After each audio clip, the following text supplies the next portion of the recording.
Eto na mga idol, target pala ng kampo ni Casimero ngayon, si Nakatani at itong si Naoya Inoue. Yan ang ating pag-uusapan ngayon mga idol. Marlon Tapales sinabing hindi mananalo si Casimero dito kay Naoya Inoue kung sakali silang magtapat. Yan ang ating pag-uusapan ngayon mga idol. Pero kung bago kayo sa ating YouTube channel, baka pwede makahingi ng isang like, subscribe at pakipindot na rin ang ating notification bell mga idol para ma-update kayo sa ating mga bagong video na katulad dito. Well mga idol, eto na nga.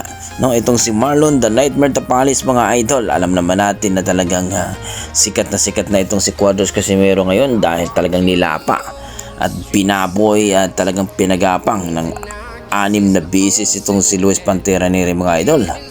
At 4 pang beses na talagang gumapang ito sa round 1. Ayon nga dito sa pambato ng Pilipinas na si Marlon the Nightmare Tapales na kung saan binansagan nilang boy gapang, na kung saan mga idol nagkomento nga dito kay Cuadros Casimero. Ayon dito kay Tapales mga idol na tinanong siya ni Kamao TV at itong si Pau Salod, sino nga ba daw talaga makakatalo kay Naoya Inoue. Pero tugon niya mga idol, siya lang daw talaga makakatalo kay Naoya Inoue.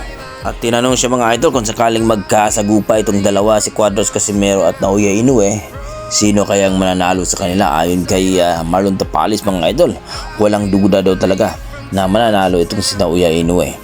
May disiplina itong si Naoya Inoue mga idol, samantalang si Casimero daw ay wala daw talagang disiplina. Malaking diferensya daw talaga.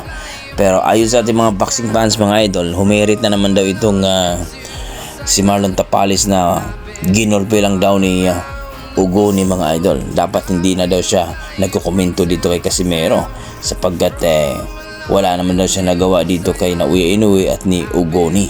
Kung baga, kahit pa si Casimero daw, baka isang round lang daw itong si Marlon Tapales. So kayo mga idol, ano masasabi nyo dito sa pinagsasabi ni Marlon Tapales na hindi uubra itong si Cuadros Casimero dito kay Naoya Inoue kung sakaling silang magkasagupa? Well mga idol, ika nga, susubukan mo na. Huwag mo nang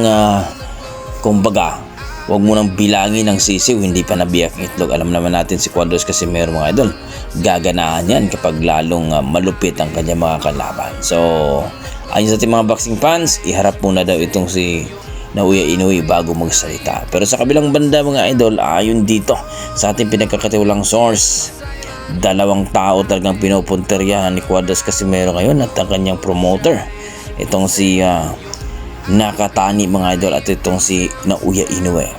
So rank number 2 nga itong si Nakatani mga idol dito sa WBO Super Bantamweight Division at ang kampiyon dyan si Naoya Inoue.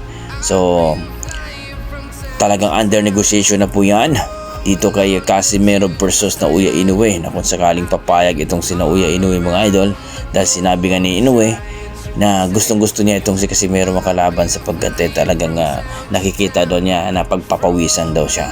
So positibo talaga mga idol na lalaban itong si Naoya Inoue. So kunting push lang mga idol magkakaroon na. Maraming nagsasabi mga idol na hindi daw talaga matutuluyan Casimero versus Inoue.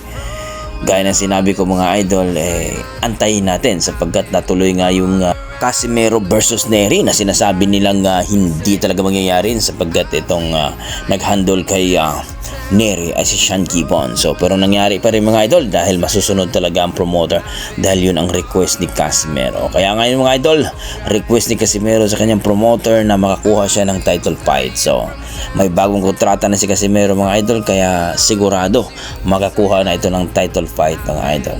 So kayo, ano masasabi nyo dito mga idol?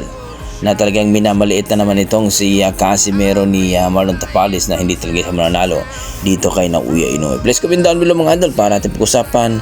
Maraming salamat.